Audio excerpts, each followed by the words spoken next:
ये कायदे से ये सारे माइक हमारे प्रधानमंत्री जी, हमारे गृह मंत्री जी के पास जाना चाहिए, तो हम तो उनके साथ खड़े हैं। मैंने आज भी सदन में एक प्रस्ताव रखा है राज्यसभा में, call him the greatest liar of the century. उस प्रस्ताव को स्वीकार करिए। ये व्यक्ति आपे से बाहर हो रहे हैं और ये हिंदुस्तान की किसी सरकार को डिमीन नहीं कर रहे हैं, हिंदुस्तान को डिमीन कर रहे हैं। लेकिन पता नहीं क्यों मेरी सरकार चुप है, आर ले रही है। अरे साहब, एक शाम खाएंगे लेकिन किसी की चौधराहट नहीं सुनेंगे। ये बनाइए हिंदुस्तान।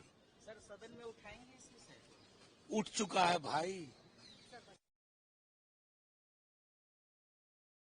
देखिए, राष्ट्रीय सुरक्षा और वैदेशिक नीतियों के सवाल पर जनता दल यूनाइटेड सदैव केंद्र के फैसलों के साथ रहा है और भारत अमेरिकी रिश्तों को बहुत ही गंभीरता से हम लेते रहे हैं।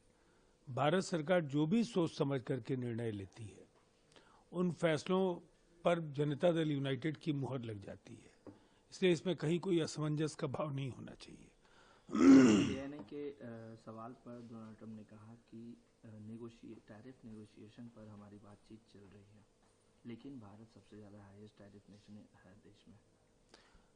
देखिए, भारत और अमेरिका का जो व्यापार है वो भारत की दृष्टि से और अमेरिकी हितों की दृष्टि से भी बेहद अहम इसलिए है कि व्यापार का जो स्वरूप है बहुत ही व्यापक है। अनेक क्षेत्रों में हम एक दूसरे के हितों का ध्यान रखते हैं।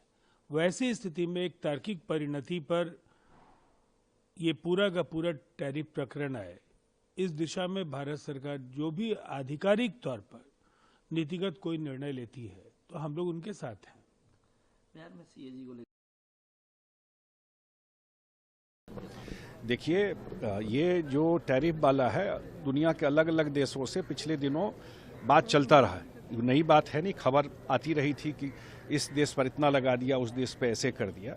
तो जो बेस्ट इंटरेस्ट में होगा देश के, वो काम सरकार करेगी। सरकार का बयान भी आया है और ख़ास करके जो हमारे किसान हैं और एमएसएमई सेक्टर है, उस दोनों में जो भी उनके इंटरेस्ट में होगा, उस इंटरेस्ट में सरकार काम करेगी।